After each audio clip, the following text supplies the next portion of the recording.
Hi everyone, good morning. কালকে আমরা কলকাতা এসেছি, আজকে দ্বিতীয় দিন। আমি এখন সকালবেলা চা করছি। একদম সকালবেলায় একবার চা হয়ে গেছে। ওই যে মাসি থাকে, মাসি সকালবেলা চা করেছিল তখন 6:30 7টার সময়। তো তখন রচা করেছিল, সবাই মিলে খেয়েছে। আমার হাজব্যান্ড, মা, মাসি সবাই খেয়েছে। আমরা তখন খাইনি। আর এখন একটু বেলাতে আমি আবার এখন দুধ চা করলাম। এখন 8টা 8:30 বাজে। তো এখন সবাই মিলে বসে একসাথে চা খাচ্ছি। দেশে এলে সকালে চাটা সবাই মিলে একসাথে খাওয়া হয় আর চা খেতে খেতে গল্প করা হয়। এই জিনিসটা ওখানে গেলে খুব মিস করি। আর সন্ধেবেলার দিকে তো আমরা সবাই চা খাই না, আমি সন্ধেবেলা অতটা চা খাই না, খুব কম, কোনোদিন ইচ্ছা গেলে তখন খেলাম। আর বাবুকেও সন্ধ্যের দিকে অতটা চা দিই না, কোনোদিন হয়তো বায়না করলো তখন দিই। আর এমনিতে ও চা খুব কমই খায়, ওকে অতটা চা দিই না, ও দুধ দিয়ে বনবিটা দিয়ে খায়। আর কয়েকদিনের জন্য যখন দেশে আসি তখন আর নিয়ে আসি না, আগে যখন ছোট ছিল সব কিছু নিয়ে আসতাম। এখন বড় হয়ে গেছে, চা মাঝে মধ্যে খায় বলে, তো সেই জন্য আর কয়েকদিনের জন্য দেশে এলে তখন আর বনবিটা নিয়ে আসি না। ওই সকালবেলা দুটো বিস্কুট খায় চা দিয়ে, ওই তখন আমাদের সাথে একটু চাই খেয়ে নেয়। তো চা খাওয়া হয়ে গেছে, আমি ওপরে চলে এসেছি। এবার বেডশিটটা চেঞ্জ করে নিচ্ছি।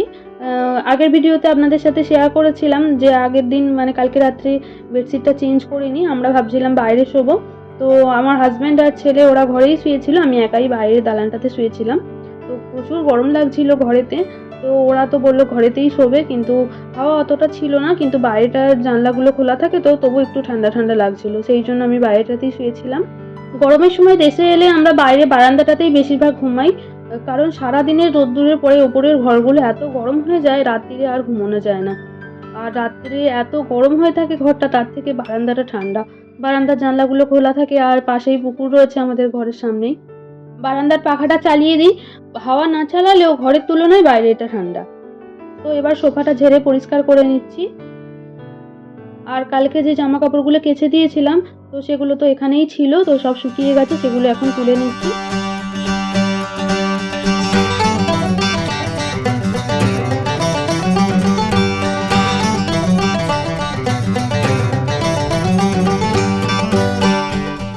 এবার যে বেডশিটটা তুলে দিলাম সেটাকে এখন কেচে দিচ্ছি। ওটা আমরা যখন থাকি না তখন পাতা থাকে, আর এটা আজকে কেচে রেখেই দেবো, আর কাজে লাগে না, আবার যাবার দিনকে এটাকে তখন পেতে দিই। আর যে বেডশিটটা এখন পাতলাম তো সেটা তখন কেচে আবার তুলে রেখে দিই।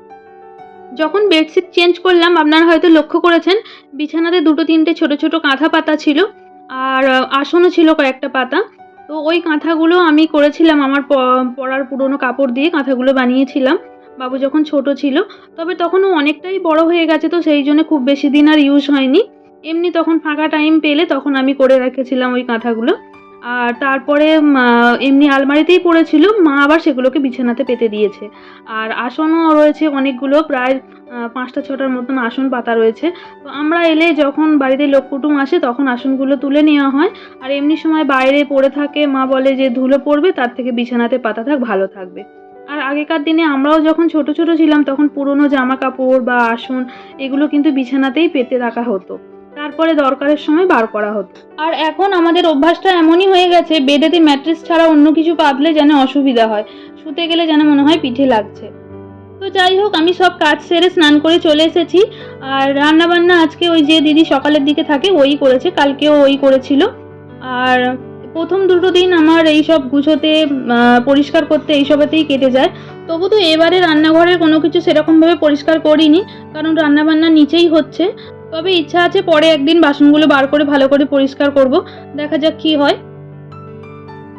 এবার আমরা খাওয়া দাওয়া করতে যাব।